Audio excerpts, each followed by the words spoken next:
Իդեալ համակարգը բացում է եվրոպական որակի եւ նրբագեղության դռները ձեր առաջ։ Հնարավորություն ընձեռելով ձեռք բերել եվրոպական արտադրողների լավագույն նմուշների նշված տեսականին մինչեւ 75% բացառիկ զեղչով։ Պարոն Փաշինյան, հրապարակվեցին թվեր պարգևավճարների հետ կապված եւ այսպես ասած ցնցում առաջացավ շարքային քաղաքացիների մոտ։ Ես ուզում եմ հարցնել դուք ինքներդ ձեզ որքան պարգևավճար եք տվել ամանորին, խոսքը 13-րդ աշխատավարձի մասին չէ, եւ արդյոք այն թվերը, որ պետական բյուջեից հատկացվել են պարգևատրման ֆոնդին, նախարարներին, փոխնախարարներին, վարչության պետերին եւ բաժնի պետերին, որովհետեւ շարքային աշխատողները կարծես թե չեն ստացել եւ այդպիսի բողոքներ հնչում են։ Արդյոք նրանց աշխատանքը այնքան հույժ կարևոր եւ պետության համար այդքան կարևոր աշխատանք են կատարել, որ օրինակ թոշակառուները չպետք է թոշակները բարձրանա, շարքային աշխատողները պետք է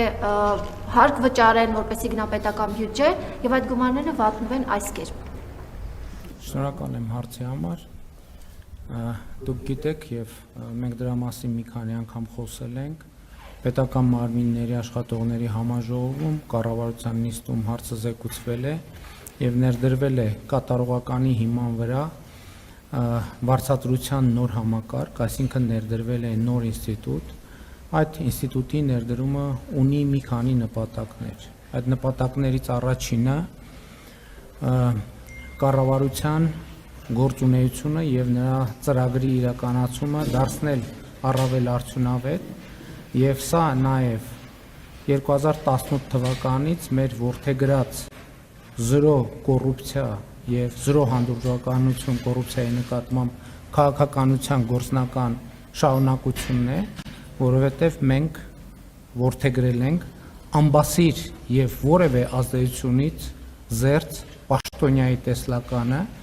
եւ այդ տեսլականը իրականացնելու եւ կառավարության արդյունավետությունը բարձրացնելու համար մենք համարում ենք այդ որոշումը անհրաժեշտ, սա հիմնավորումներից մեկն է։ Հաջորդ հիմնավորումը այն է,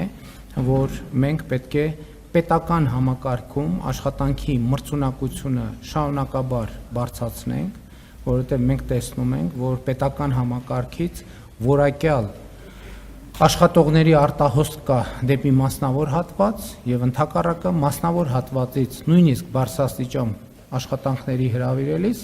մարդիկ օբյեկտիվ պատճառներով կամ սուբյեկտիվ պատճառներով չեն կարողանում ընդունել առաջարկը, ինչքան էլ ուզում են, որովհետև օրինակ մարդիկ կան, որ այլ տեղերում հաջող կարիերա են անում եւ երբ որ մենք նրանց հրավիրում ենք աշխատանքի, նրանք բերում են շատ բարձ հիմնավորում։ Նրանք ասում են, այո, մենք ուզում ենք մեր պետությանը ծառայել, բայց այս ընթացքում մենք ստանձնել ենք ֆինանսական պարտավորություններ, որը մեր ընթացիկ աշխատանքի հետ լիարժեք, համարժեք եւ համապատասխան է,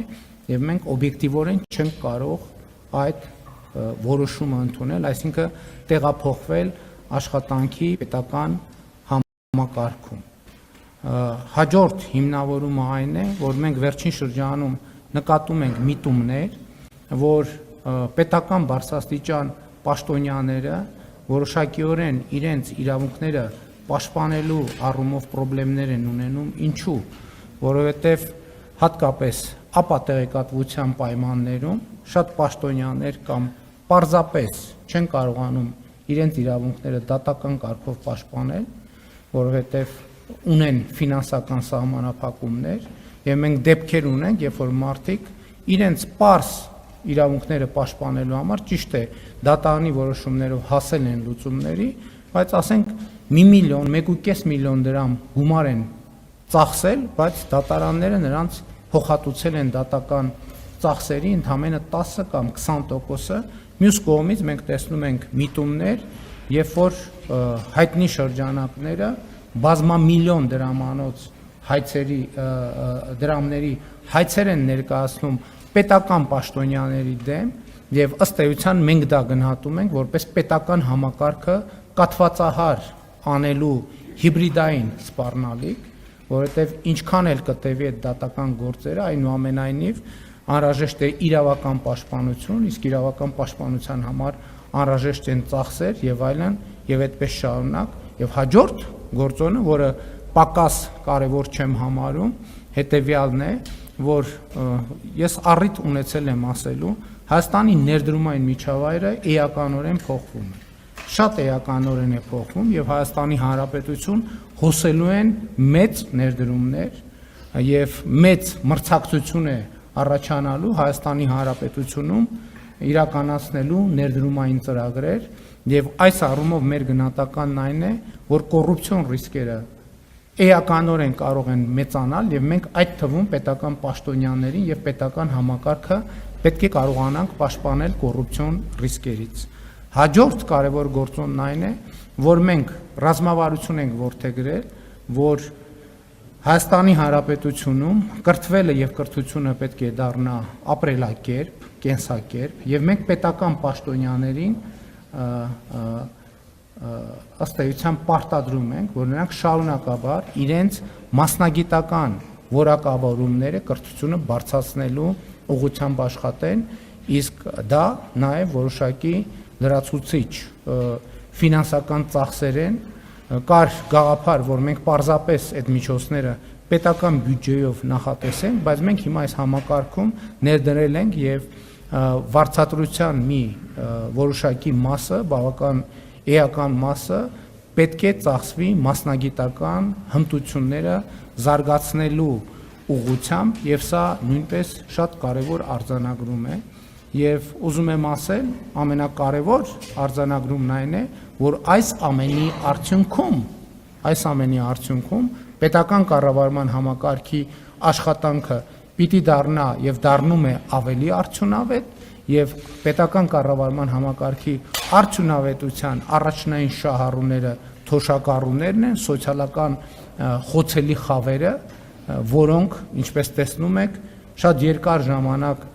ցածր եւ ծրարով աշխատավարձ ստանալու պայմաններում այնպես չի որ շատ բան փոխվել է։ Այս օրինակ մեր ընդդիմության ներկայացուցիչները, ովքեր ժամանակին եղել են իշխանություն եւ դա արձանագրված է բազմաթիվ քրեական գործերով, այդ թվում երկրի ղեկավարի ընտանիքի անդամից ծրարով աշխատավարձ են ստանալիս եղել։ Եվ դա կոռուպցիոն երևույթ է, մյուս կողմից մնացած բոլոր հիմնավորումները ես կարծում եմ, որ այո, այդ որոշումը անհրաժեշտ էր կայացնել, այդ թվում պետությունը եւ պետական ինստիտուտները ուժեղացնելու մեր ռազմավարության շրջանակներում, ինչ վերաբերվում է ինձ, նախկինում ես այդ համակարգից երբեք չեմ օգտվել, բայց սա այն դեպքն է, երբ որ մենք ինստիտուցիոնալ համակարգ ենք ներդնում եւ սա եթե նախկինում եղել է այդ ամենը վարչապետի որոշմամբ, հիմա մենք ներդրում ենք մի համակարգ, որը առաջին պիլոտային շրջանը անցնելուց հետո պետք է այդ թվում օրենսդրական ամրագրում ստանա եւ այս դեպքում մենք խոսում ենք պետական ինստիտուտի կայացման մասին, հետեւաբար պետական ինստիտուտը եւ պետական ինստիտուտը պետք է իր տրամաբանությամբ գործի եւ բրգաձև այդ տրամաբանությունը պետքա գործի։ Հաջորդ գործոնն այն է, որ այս համակարգը թույլ է տալու, որպեսզի պետական համակարգում աշխատողների նկատմամբ ցուցաբերվի անհատական վերաբերմունք եւ այդ թվում գերատեսչությունների ղեկավարները աշխատանքը եւ ժամանակը առավել արդյունավետ կառավարելու հնարավորություն ունենան, առավել արդյունավետ աշխատողներին կարողանան խրախուսել պատշաճ ձևով եւ պակաս արդյունավետ աշխատողներին չխրախուսեն կամ խրախուսեն իրենց աշխատանքի համապատասխան։ Ներողություն, այսինքն ճիշտ հասկանամ, որ դուք ինձ ինչ որ ես ասացի, ներողություն, մի րոպե սպասեք, իմ պատասխանը տեսագրվեց, ձայնագրվեց, նորից կլսեք, ես ինքս ինձ չեմ պարգևատրել պետական որոշման